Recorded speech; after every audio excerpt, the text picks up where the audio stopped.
नमस्कार दोस्तों, हमारे YouTube channel rapid classes Sikar पर आपका बहुत बहुत स्वागत है। तो अपन ने थार के मरुस्थल को दो भागों में बांटा था। पहला भाग था शुष्क रेतीला मैदान, जिसको अपन पिछली क्लास के अंदर पढ़ चुके हैं। आज अपन दूसरा भाग पढ़ेंगे अर्ध शुष्क प्रदेश। तो अर्ध शुष्क प्रदेश की जो जलवायु है वो शुष्क और अर्ध शुष्क जलवायु के मध्य की जलवायु है। ऐसी जलवायु को संक्रमणीय जलवायु या परिवर्तित जलवायु कहा जाता है। तो अगर जलवायु की दृष्टि से देखें, जलवायु की दृष्टि से इस प्रदेश को अपन देखते हैं तो इसकी जलवायु, अर्ध शुष्क प्रदेश की जलवायु, इसकी जलवायु शुष्क व अर्ध शुष्क जलवायु के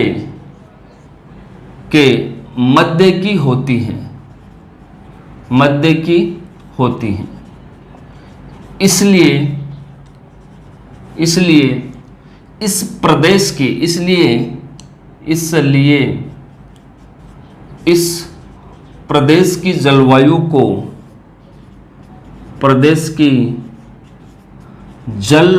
को क्या नाम देते हैं अपन?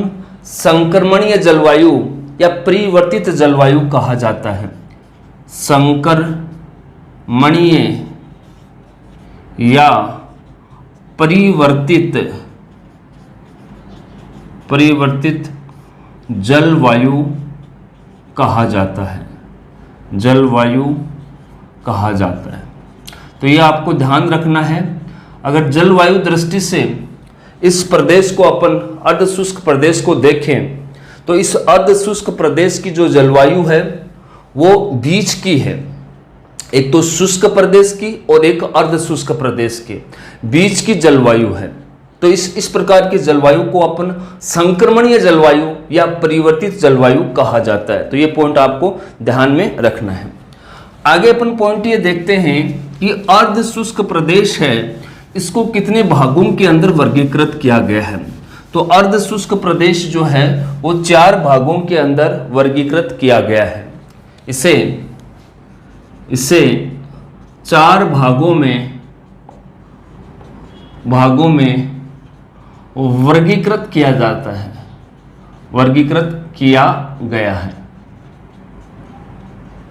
अब वो 4 भाग कौन कौन से हैं? पहला है आपका घग्गर प्रदेश। सबसे पहला कौन सा है?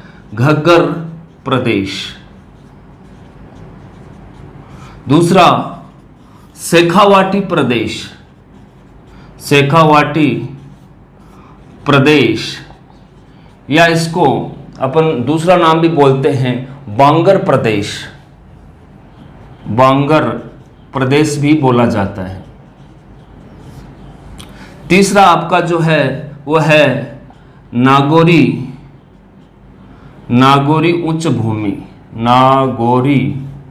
उच्च भूमि प्रदेश। और 4 नंबर का जो आपका है वो है गोंडवाड़ा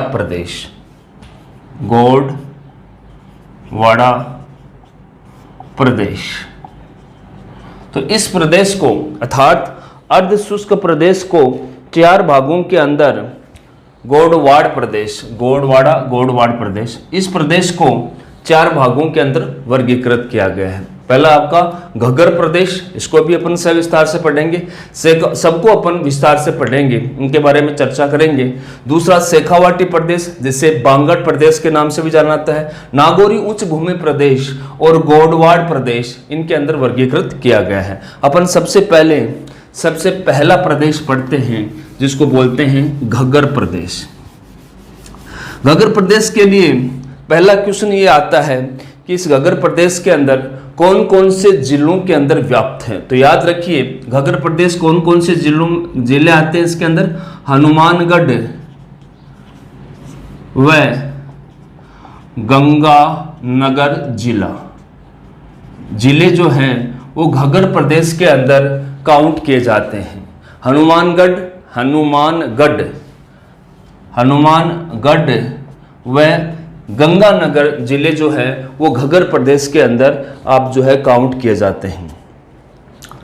ये जो घग्गर प्रदेश जो है, ये घग्गर प्रदेश दो नदियों के मध्य उपस्थित होता है।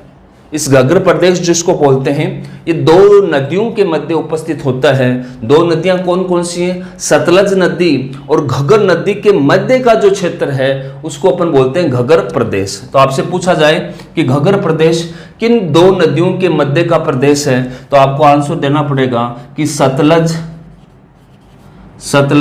व घग्गर नदी के बीच का प्रदेश जो है उसको अपन बोलते हैं घग्गर प्रदेश। सतलज और घग्गर नदी के बीच का जो प्रदेश है उसको अपन घग्गर प्रदेश बोलते हैं। इस घग्गर प्रदेश में कई नदियां हैं, जैसे दो नदियां आपके सामने आई गई, सतलज नदी भी है यहाँ पर, घग्गर भी है, सरस्वती, जिसको घग्गर को दूसरा नाम सरस्वती भी बोलते हैं, वैदिक नदी ये भी बोलते हैं। तो जो घग्गर और सरस्वती नदी में ये क्या डिफरेंस है कि पहले इसे सरस्वती के नाम से जाना जाता था। घग्गर नदी को पहले सरस्वती नदी के नाम से जाना जाता था, और सरस्वती नदी का जो अवशेष है उसी को ही आजकल अपन घग्गर नदी बोलते हैं। उसी का जो अवशेष है, किसका? जो आपकी सरस्वती नदी थी प्राचीन काल में, उस सरस्वती नदी का अवशेष ही घग्गर नदी है। इसका मतलब जो सरस्वती नदी थी वो खत्म हो चुकी है, इसलिए सरस्वती नदी को मृत नदी भी कहा जाता है, डेड रिवर या मृत नदी भी कहा जाता है। क्यों? क्योंकि प्राचीन काल में सरस्वती नदी थी और वही सरस्वती नदी जो है वो डेड हो गई, खत्म हो गई, और उसके अवशेष के रूप में घग्गर नदी जो आज बहती है वो आ गई, इसलिए अपन सरस्वती नदी को मृत नदी भी कहते हैं। तो कई बार ये क्वेश्चन पूछा जाता है कि निम्न में से कौन सी नदी को डेड रिवर या मृत नदी कहा जाता है, तो आप आंसर दोगे सरस्वती नदी को मृत नदी कहा जाता है। ये आपको ध्यान रखना है। अब आगे की तरफ अपन चलते हैं। घग्गर प्रदेश अपन पढ़ रहे हैं।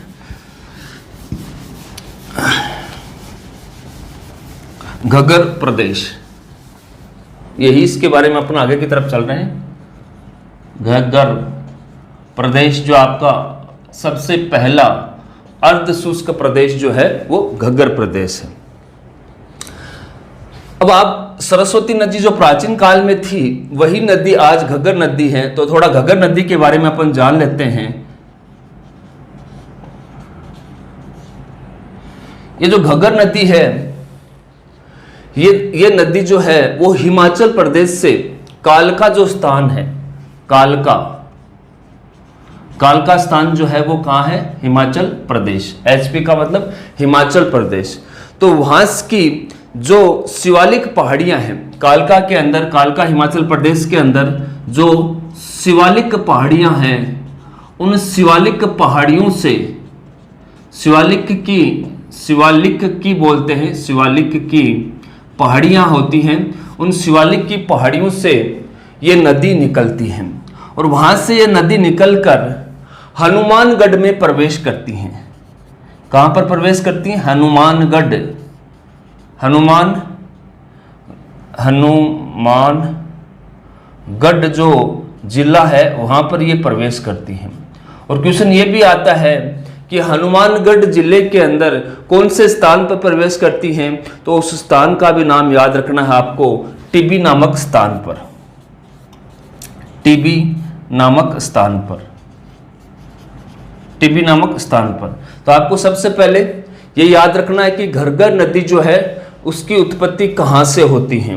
तो याद रखिए कालका स्थान हिमाचल प्रदेश के अंदर एक कालका स्थान है, वहां शिवालिक की पहाड़ियां हैं। उन शिवालिक की पहाड़ियों से ये नदी जो है उसकी जो उत्पत्ति होकर जो है राजस्थान की ओर बहती है, और राजस्थान में सबसे पहले टिब्बी नामक स्थान के अंदर राजस्थान में प्रवेश करती हैं। और एक टिब्बी जो है वो आपको कौन से जिले के अंदर मिलता है? हनुमानगढ़ जिले के अंदर मिलता है। तो ये क्वेश्चन आपको कई बार पूछा जा सकता है। ये नदी जो है पूरे हनुमानगढ़ के अंदर जो है वो बहती है, ये आपको ध्यान में रखना है। हनुमानगढ़ और गंगानगर जो घग्गर नदी है ये दोनों जिलों के अंदर बहती है। कौन कौन सा जिला? हनुमानगढ़ व गंगानगर दोनों जिलों के अंदर जो है ये नदी आराम से बहती है। अगर बारिश ज्यादा हो या इस नदी के अंदर पानी का लेवल ज्यादा हो जाए, तो पानी का लेवल जब ज्यादा हो जाता है तो ये जो घग्गर नदी जो है ये हनुमानगढ़ व गंगानगर से निकलकर पाकिस्तान के अंदर चली जाती हैं। पाकिस्तान में एक जगह है फोर्ट अब्बास तक इसका पानी चला जाता है। नॉर्मली जो है ये नदी हनुमानगढ़ और गंगानगर जिले के अंदर ही बहती है, लेकिन इस नदी के अंदर किसी कारणवश पानी का आवक ज्यादा हो जाए, तो पानी का आवक ज्यादा हो जाएगा तो गंगानगर को उत्तरी दिशा के अंदर, गंगानगर उत्तरी जो अगर अपन राजस्थान का मानचित्र देखें तो उत्तरी भाग के अंदर ये पाकिस्तान की सीमा को टच करता है, तो इसका पानी जो है वो गंगानगर से फिर पाकिस्तान में चला जाता है। और पाकिस्तान का एक जगह है फोर्ट अब्बास, वहां तक जो है घग्गर नदी का पानी चला जाता है। जब इस नदी के अंदर पानी का आवक ज्यादा हो तब ये आपको देखने को मिलता है, तो यह भी आपको ध्यान रखना है। घग्गर नदी से संबंधित पॉइंट आपको एक और याद रखना है कि घग्गर नदी की वजह से, घग्गर नदी का पानी जब बहकर निकल जाता है तो उसकी वजह से तो पीछे की तरफ जो मैदान बन जाता है उस मैदान को पाट कहा जाता है। क्या कहा जाता है? पाट कहा जाता है। क्या कहा जाता है? पाट। क्या कहा जाता है? पाट कहा जाता है। तो ये आपको ध्यान रखना है। जब इसका पानी जो है घग्गर नदी, या अपन डायरेक्ट ये बोल सकते हैं पार्ट को कि घग्गर नदी का जो मैदान या घग्गर नदी का जो पानी है जब आगे की तरफ निकल गया तो पीछे की तरफ जो मैदान छोड़ के चला गया उस मैदान को अपन क्या बोलते हैं? पाट बोलते हैं। और इसी पाट को हनुमानगढ़ जिले के अंदर जो है नाली के नाम से जाना जाता है। इस पाट को हनुमानगढ़ जिले में इसको बोलते हैं नाली के नाम से जो है जाना जाता है। तो ये आपका घग्गर प्रदेश और घग्गर नदी है। इसके अंदर ज़्यादा मैंने गहरा आपको कुछ बताया नहीं, काम की चीज़ें बताई हैं। एक बार मैं दोबारा रिपीट कर देता हूँ। घग्गर प्रदेश जो है ये राजस्थान के 2 जिलों को काउंट किया गया है, वो आपका एक गंगानगर है, एक हनुमानगढ़ है। घग्गर प्रदेश जो है वो 2 नदियों के मध्य स्थित है, तो एक नदी सतलज नदी है और दूसरी घग्गर नदी है। इन दोनों नदियों के मध्य का जो प्रदेश है वो घग्गर प्रदेश कहलाता है। ये दूसरा पॉइंट आपको याद रखना है। यहाँ नदियों की बात करें तो घग्गर को प्राचीन काल में सरस्वती नदी कहा जाता था, जो बाद में जो है वो लुप्त हो गई, जिसलिए उस सरस्वती नदी को मृत नदी भी कहा जाता है। उसी का अवशेष जो है वो आपकी घग्गर नदी है। ठीक है, जो आज की घग्गर नदी जो है वो सरस्वती नदी का ही अवशेष है। इसके अलावा उसमें सतलज, वैदिक, अन्य जो नदियां हैं वो पाई जाती हैं। चूंकि अपने को घग्गर प्रदेश पढ़ना है तो घग्गर नदी को पढ़ना जरूरी होगा। तो सबसे पहले यही क्वेश्चन आता है कि घग्गर नदी की उत्पत्ति कहाँ होती है? तो हिमाचल प्रदेश के अंदर एक जगह का नाम है, उस जगह को बोलते हैं कालका। कालका के अंदर शिवालिक की पहाड़ियां हैं, वहां से ये नदी निकलती हैं। वहां से नदी निकलकर राजस्थान में कहाँ एंटर करती हैं? तो राजस्थान के अंदर एक टिब्बी नामक स्थान है, वहां से ये नदी राजस्थान के अंदर प्रवेश करती हैं। अब क्वेश्चन ये आता है कि टिब्बी कहाँ पाया जाता है? तो हनुमानगढ़ जिले का जो जगह है उसको अपन टिब्बी कहते हैं। घग्गर नदी जो है गंगानगर और हनुमानगढ़ दोनों जिलों के अंदर, पूरे दोनों जिलों के अंदर बहती है। लेकिन अगर किसी कारणवश से इस नदी के अंदर पानी का आवक ज्यादा हो जाए, नदी में पानी ज्यादा हो जाए, तो इसका पानी जो है वो गंगानगर से होते हुए पाकिस्तान में चला जाता है। पाकिस्तान की एक जगह मैंने आपको बताई, फोर्ट अब्बास तक जो है घग्गर नदी का पानी चला जाता है। तो ये पॉइंट आपको याद रखना है। फिर पाट और नाली के जो टर्मिनोलॉजी आपको पूछी जाती है कि घग्गर नदी जब बह के निकल जाती है तो पीछे की तरफ जो मैदान बना हुआ होता है या घग्गर नदी के द्वारा बना हुआ मैदान को अपन क्या बोलते हैं? पाट बोलते हैं। और इसी पाट को हनुमानगढ़ जिले में किस नाम से जाना जाता है? तो नाली के नाम से जाना जाता है। तो ये घग्गर प्रदेश है, इसके बारे में आपको ये सूचनाएं याद रखनी है। दूसरा अपना प्रदेश जो है वो है शेखावाटी प्रदेश। शेखावाटी प्रदेश जिसके अंदर कौन कौन से जिले आते हैं? सीकर, झुंझुनू और चूरू आते हैं। दूसरा आपका है शेखावाटी प्रदेश, जिसे अपन दूसरे नाम से भी जानते हैं। इसका दूसरा नाम जो है इसको बांगड़ प्रदेश भी बोलते हैं। तो आपको कोई पूछ लिया जाए कि बांगड़ प्रदेश किसको बोला जाता है, तो शेखावाटी प्रदेश को बोला जाता है। इसके अंदर आपके जिले जो हैं वो कौन कौन से जिले शेखावाटी प्रदेश के अंदर आते हैं, वो आप सबको पता है। सीकर, झुंझुनू और चूरू। और जो शेखावाटी प्रदेश है, यहाँ पर जो शेखा सामंत का क्षेत्राधिकार था, जो शेखा सामंत थे उनका क्षेत्राधिकार था या उनका राज था, इसलिए इसको अपन शेखावाटी क्षेत्र बोलते हैं। शेखा सामंत का क्षेत्राधिकार था, या मैं बोल सकते हो कि शेखावाटी क्षेत्र के अंदर पुराने टाइम में जो शासक थे वो शेखा सामंत थे, इसलिए उनको शेखावाटी बोला गया है। कई बार जो है अर्धशुष्क प्रदेश को आंतरिक प्रवाह तंत्र भी कहा जाता है। आप जनरली जब स्टार्टिंग में पढ़ते हो तो स्टार्टिंग में ये लिखा हुआ आता है कि जो अर्धशुष्क प्रदेश है वो आंतरिक प्रवाह तंत्र का भी उदाहरण है। उसकी कारण है, उसकी वजह जो है वो शेखावाटी प्रदेश है, क्योंकि शेखावाटी प्रदेश खुद स्वयं आंतरिक प्रवाह तंत्र का उदाहरण है। और इसके आंतरिक प्रवाह क्षेत्र के अंदर जो नदी पाई जाती है उस नदी का नाम है कांतली नदी। उस नदी को अपन क्या बोलते हैं? कांतली नदी बोलते हैं। कांतली नदी के आसपास का जो क्षेत्र होता है उस क्षेत्र को अपन तोरावाटी क्षेत्र बोलते हैं।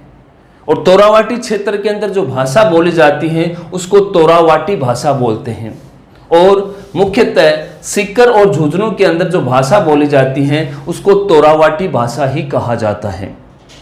और ये जो कांतली नदी जो है आपका नीम का थाना सीकर से उसका उद्भव माना जाता है। और ये भी माना जाता है कि जो गणेश्वर सभ्यता है उसका विकास भी जो है इस तोरावाटी क्षेत्र से हुआ है, अर्थात कांतली नदी से हुआ है। इसलिए गणेश्वर सभ्यता की पूर्वज नदी भी बोल सकते हो, या गणेश्वर सभ्यता जो है उसका विकास या उत्पत्ति या उद्गम जो है कौन सी नदी से हुआ, तो कांतली नदी से हुआ। कौन से क्षेत्र से हुआ, तो तोरावाटी क्षेत्र। और राजस्थान के बहुत इसमें शुष्क और शुष्क के अंदर पूछा जाए तो शेखावाटी प्रदेश से होता है। और वो नीम का थाना आपके सीकर के अंदर मिलती है। ठीक है, सिमका थाना सीकर की एक तहसील है, उसके अंदर ये आपको कांतली नदी का जो है उद्गम माना जाता है। ठीक है, तो ये पॉइंट अपने को याद रखने हैं। शेखावाटी प्रदेश के अंदर आपको याद रखना है तो ये आंतरिक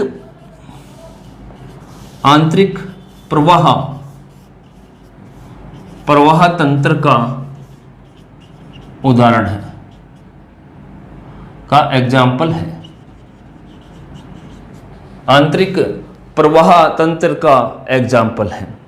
ठीक है, और इस आंतरिक प्रवाह तंत्र का एग्जाम्पल है तो आंतरिक प्रवाह क्षेत्र को क्या बोलते हैं? तोरावाटी। इसके प्रवाह क्षेत्र को अपन क्या बोलते हैं? प्रवाह क्षेत्र। आंतरिक प्रवाह क्षेत्र है, इसके प्रवाह क्षेत्र को अपन क्या बोलते हैं? तोरावटी। क्या बोलते हैं? तोरावटी। और तोरावाटी क्षेत्र के अंदर जो भाषा बोली जाती है उस भाषा को अपन तोरावाटी भाषा बोलते हैं। तो इसको अपन तोरावाटी क्षेत्र बोल दिया। और इस क्षेत्र के अंदर जो भाषा बोली जाती है उस भाषा को बोलते हैं तोरावाटी भाषा।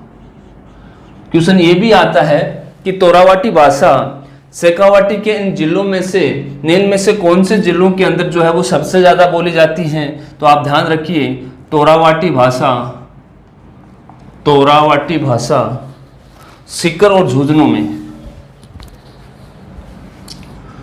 तोरावाटी भाषा जो है वो मुख्यतः कौन से जिलों में बोली जाती हैं? तो जिलों के अंदर आपको सीकर और झुंझुनू आंसर करना है। झुंझुनू, चूरू नहीं करना है। ठीक है, तो ये आपको ध्यान में रखना है। तोरावाटी भाषा बोली जाती है तोरावाटी क्षेत्र के अंदर, ठीक है। और इस आंतरिक प्रवाह तंत्र की जो नदी है उस नदी को अपन क्या बोलते हैं? कांतली नदी। कौन सी नदी बोलते हैं? कांतली नदी। और कांतली नदी का जो उद्गम है, आपको पूछ ले, कांतली नदी का उद्गम जो है वो कहां से हुआ? तो नीम का थाना सीकर से इसकी उत्पत्ति हुई, ठीक है। और गणेश्वर सभ्यता का जो विकास है वो कौन से क्षेत्र से हुआ? तो तोरावाटी क्षेत्र से। कौन सी नदी से हुआ? तो कांतली नदी से। तो आप याद रखिए कि इस जो ज्ञानेश्वर सभ्यता का विकास हुआ, या ज्ञानेश्वर सभ्यता की जननी भी कहा जाता है, किसको? तोरावाटी क्षेत्र को। तो यहां पर जो ज्ञानेश्वर सभ्यता का विकास मैंने लिखा है, यहां से आपको पूछ लिया जाए कि गणेश्वर सभ्यता का जननी क्षेत्र कौन सा है? तो तोरावाटी क्षेत्र आएगा, ठीक है। आपको पूछ लिया जाए कि गणेश्वर सभ्यता की जननी नदी कौन सी है, तो आप कांतली नदी को टिक करोगे। तो कांतली नदी आपसे क्या पूछा है? क्षेत्र पूछा है या नदी पूछी है? तो नदी अगर आपसे पूछी जाती है तो आप कांतली नदी पे टिक करोगे, और क्षेत्र पूछा जाता है तो उसके आसपास का, कांतली नदी के आसपास के क्षेत्र को तोरावाटी क्षेत्र कहा जाता है, तो आप आंसर तोरावाटी क्षेत्र दोगे, ठीक है। तो इस गणेश्वर सभ्यता की जननी है ये नदी और ये क्षेत्र, ठीक है। ये आपको ध्यान में रखना है। आगे की तरफ चलते हैं। शेखावाटी क्षेत्र के अंदर परंपरागत जल संरक्षण की कुछ विधियां हैं या कुछ टर्मिनोलॉजी हैं जो अपने को याद रखनी है।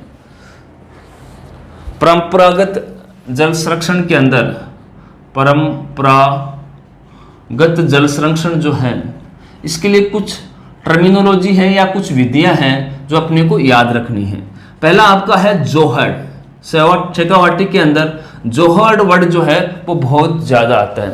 तो आपको सबको पता है जोहड़ जो है गांव के अंदर जो बंजर ज़मीन होती है उसके अंदर खड्डा खुद जाता है और खड्डे के अंदर बरसात का पानी इकट्ठा होता रहता है।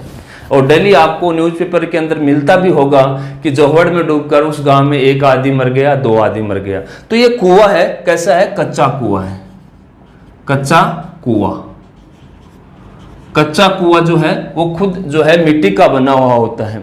कच्चे कुएं को शेखावाटी भाषा के अंदर कच्चा कुआं, कच्चे कुएं अर्थात कच्चे कुएं जो हैं वो सारे के सारे आपके जो हैं वो है जोहड़ है। फिर आपने गांव में देखा होगा कुछ ऐसे कुएं भी हैं जो कि चिनाई के द्वारा बनाए गए हैं, उनको अपन नाड़ा बोलते हैं। क्या बोलते हैं? नाड़ा। पक्के कुएं, पक्के कुएं, पक्के कुएं जो हैं वो क्या कहलाते हैं? नाड़ा। जोहड़ जो है आपको बंजर भूमि के अंदर मिलेंगे, जोहड़ के अंदर मिलेंगे, वो कच्चे कुएं होते हैं, और नाड़ा जो है वो पक्के कुएं होते हैं। और तीसरा आपको जो है एक सर बोलते हैं। सर किसको बोलते हैं? तालाब को। अगर कोई तालाब नुमा संरचना बनी हुई है तो उसको अपन शेखावाटी भाषा के अंदर छोटे तालाब होते हैं, स्पेशली ये छोटे छोटे जो तालाब होते हैं उन छोटे छोटे तालाब को अपन सर कहते हैं। तो ये भी परंपरागत जल संरक्षण की विधि है, अर्थात पीढ़ी दर पीढ़ी इन विधियों के द्वारा जल को इकट्ठा किया जा रहा था या जल को इकट्ठा किया जा रहा है, उसका संरक्षण किया जा रहा है, इसलिए इसको अपन परंपरागत जल संरक्षण की विधि बोलते हैं। एक बार देख लीजिए, जोहड़ जो है आपने देखा होगा कि हर गांव में बंजर भूमि होती है, उसमें बीच में एक खड्डा सा होता है जो कच्चा कुआं उसको बोलते हैं, उसमें पानी बरसात का पानी इकट्ठा हो जाता है। नाड़ा जो है वो पक्का कुआं होता है, और सर जो है आपको गांव में छोटे छोटे तालाब मिलेंगे जिसके अंदर भैंसें बैठी हुई आपको मिलती हैं गाँव के अंदर, उसको शेखावाटी के अंदर सर कहा जाता है। तो ये आपका शेखावाटी प्रदेश है, शायद आप लोगों को समझ में आ गया होगा। आगे की तरफ अपन बढ़ते हैं। नागौरी उच्च भूमि, तीसरा जो अर्ध शुष्क प्रदेश है वो आपका है नागौरी उच्च भूमि।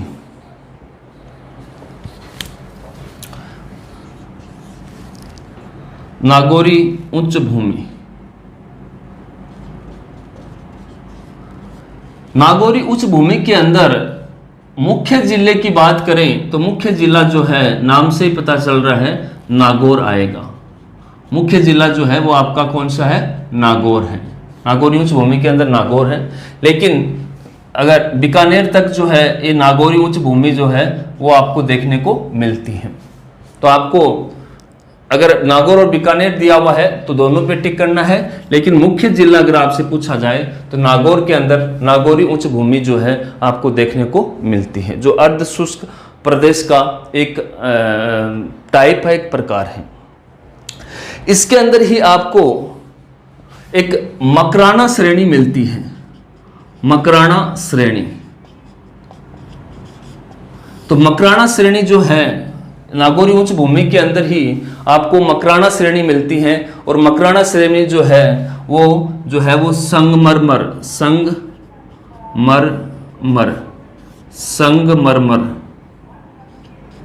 संगमरमर जो है उसको जमाव वाला क्षेत्र जो है, संगमरमर जमाव क्षेत्र को अपन मकराना श्रेणी बोलते हैं। जमाव क्षेत्र। एक आता है मांगलोद श्रेणी। मांगलोद श्रेणी के अंदर जिप्सम का जमाव क्षेत्र होता है। यहां पर जो है आपको जिप्सम ज्यादा मिलेगा। जिप्सम जमाव क्षेत्र को अपन जो है मांगलोद श्रेणी कहा जाता है। मांगलोद श्रेणी कहा जाता है। और एक जायल श्रेणी है जहां पर पानी के अंदर सबसे ज्यादा आपको फ्लोराइड का जमाव क्षेत्र माना जाता है।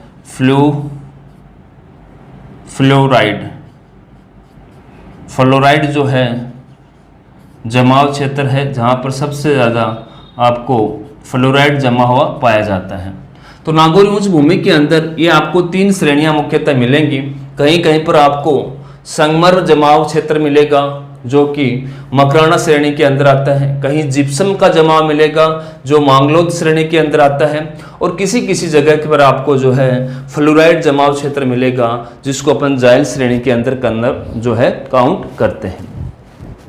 इस नागौर भूमि से संबंधित एक टर्मिनोलॉजी आती है कई बार हार्डपन, कि हार्डपन या कठोरता जो है वो क्या है।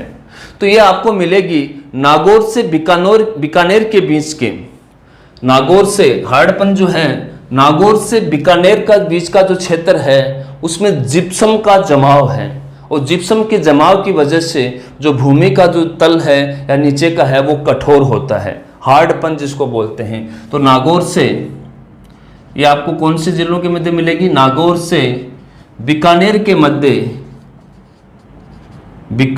मध्य जिप्सम जमाव क्षेत्र या जिप्सम का जमाव है, तो उस क्षेत्र को हार्डपन के अंदर काउंट किया जाता है, बहुत ज्यादा कठोरता के अंदर। एक आता है कुब्बड़ पट्टी या बांका पट्टी या हच बेल्ट जिसको बोलते हैं, कुब्बड़ पट्टी या बांका पट्टी या हच बेल्ट जिसको बोलते हैं। अब देखिए कुब्बड़ का मतलब क्या होता है? जिन प्राणियों के या इंसानों के शरीर के अंदर कुब्बड़ निकल जाए और उसके बहुत सारे आदमियों को निकल जाए तो उस आसपास के क्षेत्र को या अपन ये बोल देते हैं कि ये कुब्बड़ पट्टी है, यहाँ पर कुब्बड़ आपको ज्यादा मिलेगी। बांका पट्टी का मतलब भी वही है कि किसी क्षेत्र के अंदर अब जमाव किसकी वजह से होगा? ये मुख्यतः फ्लोराइड की वजह से होता है। कुब्बड़ किसकी वजह से निकलती है? अधिक मात्रा में अगर भूमि जल के अंदर या भूमि के अंदर फ्लोराइड की मात्रा अधिक हो और उस भूमि का अगर पानी इंसान बार बार पीता है तो उसकी कुब्बड़ निकल आती है, और उसी फ्लोराइड युक्त पानी को अधिक मात्रा में पीने पर वो इंसान बांका या टेढ़ा हो जाता है, वो सीधा खड़ा नहीं हो सकता है। और हच बैंक जिसको बोलते हैं उसी से वर्ड लिया गया है इंग्लिश का, हच बेल्ट भी कहा जाता है, अर्थात मुड़ा हुआ इंसान का जो है बेल्ट कहा जाता है। तो ये क्षेत्र कुब्बड़ पट्टी क्षेत्र जो है वो आपको मिलेगा नागौर से अजमेर के मध्य। ये आपको कहां से मिलेगी? नागौर से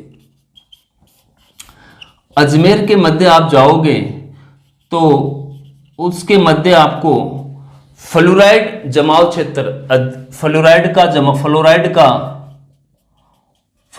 का अधिक जमाव होता है, अधिक जमाव। अगर भूमि के अंदर फ्लोराइड का अधिक जमाव होगा तो उसके भूमिगत जल के अंदर या जो पीने का पानी काम में लिया जाता है, जो भूमि से निकाला जाता है, उसमें भी फ्लोराइड की मात्रा अधिक होगी। और फ्लोराइड की अधिक मात्रा होने की वजह से ये मुख्यतः जो है फ्लोराइड जो है हड्डियों और दांतों के अंदर जमा होता है। हड्डियों और दांतों के अंदर, अगर इससे संबंधित आपको क्वेश्चन भी आ जाए तो ये आपको याद रखना है फ्लोरोसिस, एक टर्मिनोलॉजी आता है। फ्लोरोसिस का मतलब फ्लोराइड का अधिक होना, फ्लोराइड का अधिक होना। अगर किसी जमीन के अंदर, किसी जमीन के पानी के अंदर फ्लोराइड की मात्रा अधिक है और उस पानी को पीने से अगर किसी इंसान के अंदर रोग होता है तो वो फ्लोरोसिस रोग कहलाता है। और ये फ्लोराइड जो है वो मुख्यतः हड्डियों और दांतों के अंदर जमा होता है। और हड्डियों के अंदर, दांतों के अंदर जमा होने की वजह से अगर इस फ्लोराइड की अधिक मात्रा आपकी रीढ़ की हड्डी के अंदर जमा हो जाती है तो वहां से कुबड़ निकल जाती है, आदमी बांका हो जाता है, झुक जाता है। और इस फ्लोराइड की अधिकता से वजह से इंसान वक्त से पहले बूढ़े हो जाते हैं। तो ये बांका पट्टी या कुबड़ पट्टी के आसपास के आप इंसानों को देखोगे तो वक्त से पहले आपको बूढ़े मिलेंगे। क्यों? उनके जो है उसकी जो हड्डियों के अंदर फ्लोराइड का जमाव बहुत ज़्यादा हो जाता है। इसके आसपास आप देखिए, आपको नॉर्मली जो यंग इंसान है या जो अडल्ट है वो भी आपको ओल्ड की तरह दिखाई देगा, क्योंकि उसकी हड्डियों के अंदर फ्लोराइड की अधिकता या उसका जमाव जो है वो अधिक हो गया है। ठीक है, तो ये आपको लक्षण देखने को मिलते हैं। और कुछ गांवों के अंदर तो आपको देखने को मिलता भी होगा, उस इंसान के दांत को देखकर आप बता सकते हो कि उस गांव के अंदर पानी की मात्रा अधिक है। उसके दांत जो है बिल्कुल भी जो है वो पीले हो जाते हैं, उसी को फ्लोरोसिस कहते हैं। और आप उसको पूछते भी हो कि आप ज़्यादा गुटखा खाते हो क्या, लेकिन वो गुटखा नहीं खाता है, उसने तो जन्मजात ही गुटखा खा लिया है। उसकी वजह है फ्लोराइड, क्योंकि उनके पानी के अंदर फ्लोराइड की मात्रा अधिक होती है। तो कुबड़ पट्टी या बांका पट्टी जो है इसलिए बोला गया है कि ये जो नागौर से अजमेर का जो क्षेत्र है इसके अंदर भूमि के अंदर बहुत सारा फ्लोराइड है, तो पीने वाले पानी के अंदर भी फ्लोराइड बहुत ज़्यादा होगा और पानी पीने से इंसान जो है बांके टेढ़े हो जाते हैं, इसलिए कुबड़ पट्टी कहा जाता है। ये आपका जो है नागौरी उच्च भूमि क्षेत्र था। अब आपका लास्ट भूमि क्षेत्र जो है गोडवाड़ प्रदेश जिसको अपन बोलते हैं, उसके बारे में जानेंगे।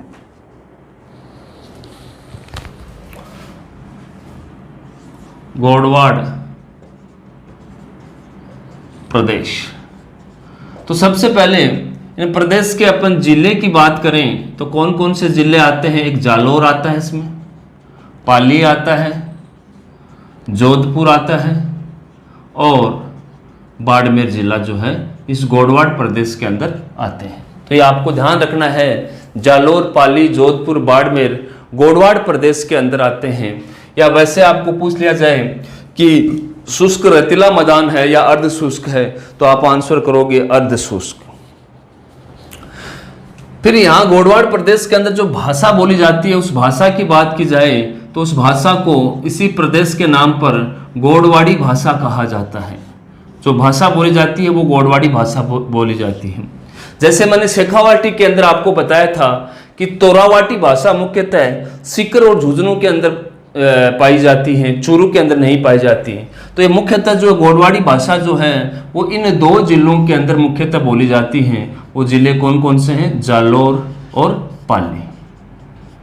गोडवाड़ी जो भाषा है वो मुख्यतः आपको जालोर और पाली के अंदर देखने को मिलती है।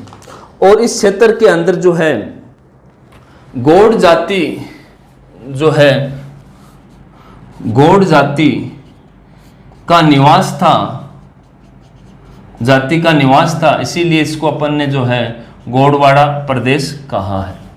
ठीक है, ये आपको ध्यान में रखना है। इसके कुछ विशेषताएं हैं जिससे अपन कई बार क्वेश्चन पूछे जाते हैं, अपन उनको देखते हैं। पहली है विशेषता 56 की पहाड़ियां। 56 की पहाड़ियां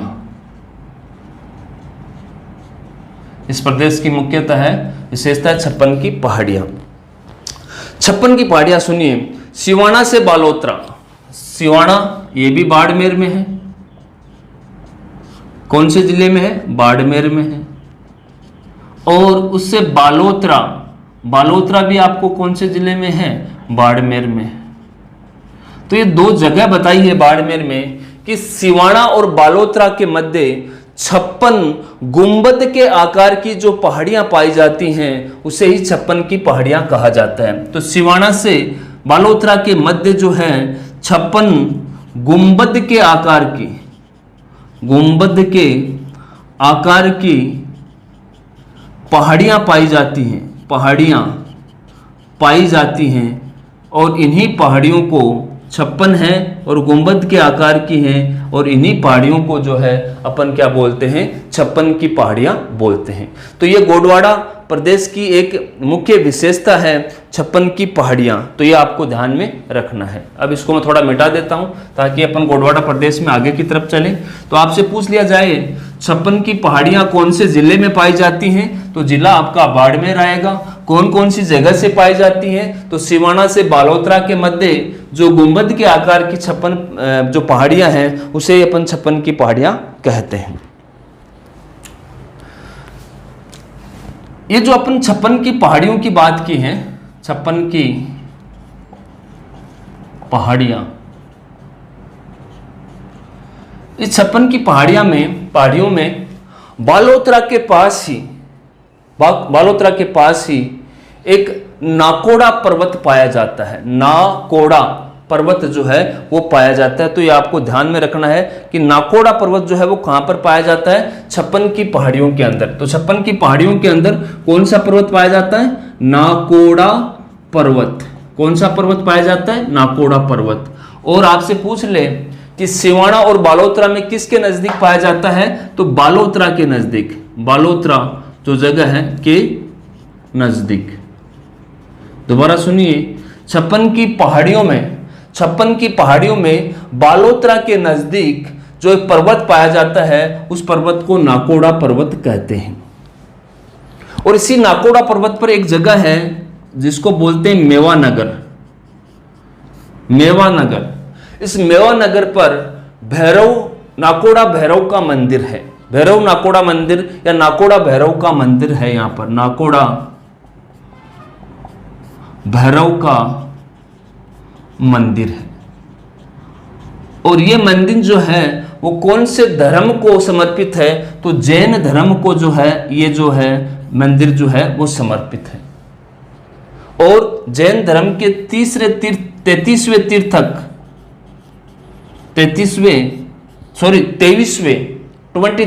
तीर्थक पार्श्वनाथ को ये समर्पित है। पार्श्वनाथ को ये जो भैरव का मंदिर है ये समर्पित है। 23वें तीर्थक पार्श्वनाथ को जो है ये समर्पित है। तो ये भी आपको ध्यान रखना है कि 56 की पहाड़ियां हैं। 56 की पहाड़ियों में बालोतरा के पास नाकोड़ा पर्वत पाया जाता है। और नाकोड़ा पर्वत पर एक जगह है मेवानगर। मेवानगर के अंदर नाकोड़ा भैरव का जो है मंदिर है। और नाकोड़ा भैरव का मंदिर है। और नाकोड़ा भैरव का मंदिर कौन से धर्म को समर्पित है, तो जैन धर्म को समर्पित है। और जैन धर्म के जो 23 जो तीर्थक थे उसका नाम है पार्श्वनाथ को ये मंदिर समर्पित है। तो ये पॉइंट भी आपको जो है याद रखना है। अब आगे की तरफ अपन चलते हैं। आगे की तरफ यहीं पर एक पीपलूद ग्राम आता है। यहां पर ही जो है 56 की पहाड़ियों के अंदर ही पीपलूद ग्राम आता है। पीपलूद ग्राम आता है। पीपलूद ग्राम के अंदर आपको एक मंदिर मिलेगा, जैसे हल्देश्वर महादेव का मंदिर जो है आपको कहां पर मिलता है? हल्देश्वर महादेव का मंदिर आपको जो है वो कहाँ मिलता है, इन्हीं छप्पन की पहाड़ियों में पीपलूद ग्राम के अंदर हल्देश्वर महादेव का मंदिर जो है पीपलूद ग्राम में पाया जाता है। और इस पीपलूद ग्राम को या हल्देश्वर महादेव के मंदिर को पश्चिमी राजस्थान का सर्वाधिक वर्षा वाला जगह या स्थान भी माना जाता है। तो पश्चिमी राजस्थान की सर्वाधिक वर्षा वाला स्थान, सर्वाधिक वर्षा वाला स्थान जो है वो भी आपका कौन सा है, हल्देश्वर महादेव का मंदिर या पीपलूदा ग्राम है। तो ये भी आपको ध्यान रखना है। और इसे पश्चिमी राजस्थान का लघु माउंट भी कहा जाता है। लघु आबू माउंट, छोटा आबू माउंट या लघु माउंट भी जो है अपन इसको कह सकते हैं, क्योंकि मैन माउंट आबू तो जो सिरोही जिले के अंदर है, ठीक है। तो इसको अपन जो है पश्चिमी राजस्थान का लघु माउंट आबू कहा जाता है। तो ये आपको ध्यान में रखना है। मैन माउंट आबू जो है वो सिरोही जिले के अंदर है। और आपसे पूछ लिया जाए कि पश्चिमी राजस्थान का छोटा या लघु माउंट आबू कहाँ स्थित है, तो ये आपका पीपलूद ग्राम के अंदर हल्देश्वर महादेव का जहाँ मंदिर है वहीं पर ये स्थित है। ये आपकी 56 की पहाड़ियाँ हैं जो आपको याद रखनी है। एक जो थार के रेगिस्तान की जो नदी है लूणी नदी, उसका जो उद्गम जो है मैं आपको बता देता हूँ कहाँ से निकलती है, कैसे जाती है। तो लूणी नदी का देखिए इस तरह से लूणी नदी जो है वो निकलती है। यहाँ नाग पहाड़ी जो कहाँ पर स्थित है, अजमेर में। यहाँ से ये लूणी नदी जो है पश्चिमी या मरुस्थल या थार के मरुस्थल की मुख्य नदी कौन सी होती है, लूणी नदी होती है। तो लूणी नदी की जो उत्पत्ति है वो या अपने अजमेर से होती है। अजमेर से ये जाती है नागौर। अजमेर से कौन से जिले के अंदर प्रवेश करती है, नागौर के अंदर। नागौर के बाद में आपके पाली के अंदर, पाली के बाद में जोधपुर के अंदर, जोधपुर के बाद में आपके बाड़मेर जिले के अंदर प्रवेश करती, ठीक है। और बाड़मेर के बाद में ये आपके जालोर जो है, जालोर जिले के अंदर प्रवेश करती हैं। और जालोर जिले के अंदर एक टर्मिनोलॉजी यूज की जाती है जिसको बोलते हैं रेल। और रेल क्या होती है, लूणी नदी के बेसिन को, लूणी नदी के बेसिन को जालोर में रेल कहा जाता है, रेल कहा जाता है। तो ये आपको ध्यान रखना है कि लूणी नदी की उत्पत्ति नाग पहाड़ियाँ या नाग पहाड़ी अजमेर से होती है। अजमेर से नागौर जाएगी, फिर पाली में एंटर, फिर जोधपुर, फिर बाड़मेर, फिर जालोर में जाएगी। और जालोर में ये नदी बेसिन बनाती हैं और नदी के इस बेसिन को ही अपन रेल के नाम से जाना जाता है। अब थोड़ा आगे की तरफ बढ़ते हैं। अब अपन जो है ये अपने प्रदेश तो पूरे हो गए। कई बार जो है इस प्रकार के क्वेश्चन आ जाते हैं कि परंपरागत जल संरक्षण के स्रोत क्या हैं या उसकी विधियां जो है वो कौन सी हैं। परंपरागत जल संरक्षण कैसे होता है, परंपरागत जल संरक्षण। तो परंपरागत जल संरक्षण का मतलब यही होता है जो पीढ़ी दर पीढ़ी आप जल संरक्षण करते आ रहे हो। जैसे कि तालाब है, परंपरागत जल संरक्षण का एग्जाम्पल है, झील है, नदी है, नाड़ा है और बावड़ी है। नाड़ा, बावड़ी ये परंपरागत हैं। टोबा है, कुई है, टोबा, कुई, नाड़ा, नाड़ी, नाड़ा, नाड़ी, ये आपको याद रखनी है। ये परंपरागत जल संरक्षण की विधियां हैं जो पीढ़ी दर पीढ़ी जो है चलती आ रही है, तालाब, झील, नदी, नाड़ा, बावड़ी, टोबा और कुएं। इसके अलावा एक और है परंपरागत जल संरक्षण की विधि है, वो स्पेशल है, वो आपको समझनी है, जिसको नेहड़ा या नेस्टा बोला जाता है। ये क्या होता है कि मान लो ये कोई स्थान है जहाँ पर पानी का आवक, ये एक स्रोत है, ये आपका जो है वो दूसरा स्रोत है। अगर इस स्रोत में पानी का आवक ज़्यादा है, पानी का आवक ज़्यादा है, ठीक है, पानी का आवक जो है वो ज़्यादा है, तो इस पानी को नेस्टा या नेड़ा के माध्यम से किसी दूसरे स्रोत के अंदर इसको संरक्षित कर लिया जाए तो इसको अपन नेहड़ा या नेस्टा बोलते हैं। ऐसे ही एक और टर्मिनोलॉजी आती है जिसको अपन खड़ीन, नाम पहले पढ़ चुके हैं खड़ीन के बारे में, कि जैसे दो रेत के टीले हैं, इन दो के रेत के टीलों के मध्य ये दो बालू का स्तूप है, ये बालू का स्तूप नंबर 1, ये बालू का स्तूप नंबर 2, इन दोनों के बीच में निम्न भूमि होती है, निम्न भूमि होती है और इन स्तूप का पानी जो है इस निम्न भूमि में इकट्ठा होता जाता है, ठीक है, और बाद में इस पर जो खेती की जाती है उस खेती को अपन खड़ीन कहा जाता है। तो ये खड़ीन भी परंपरागत जल संरक्षण की विधि है, क्योंकि पीढ़ी दर पीढ़ी जो है ये खड़ीन खेती की जा रही है। तो आपसे कोई पूछ सकता है कि परंपरागत जल संरक्षण की विधि कौन कौन सी हैं, तो आप इसके अंदर आप जो है बता सकते हो, ठीक है। एक नाम आता है और झालरा, झालरा भी परंपरागत जल संरक्षण की विधि है, ठीक है। तो झालरा क्या होता है, जैसे जोधपुर में बाई जी का झालरा जो है, जैसे कि कोई उच्च भूमि है और उस उच्च भूमि के तल पर नीचे की तरफ उस जो उच्च भूमि है यहाँ का पानी इकट्ठा करने के लिए उसके तल पर, ये क्या है, उच्च भूमि है, उच्च भूमि है और उसके तल पर पानी इकट्ठा करने के लिए कोई कुंड बना दिया जाए तो उस कुंड को अपन झालरा बोलते हैं। क्या बोलते हैं? झालरा बोलते हैं।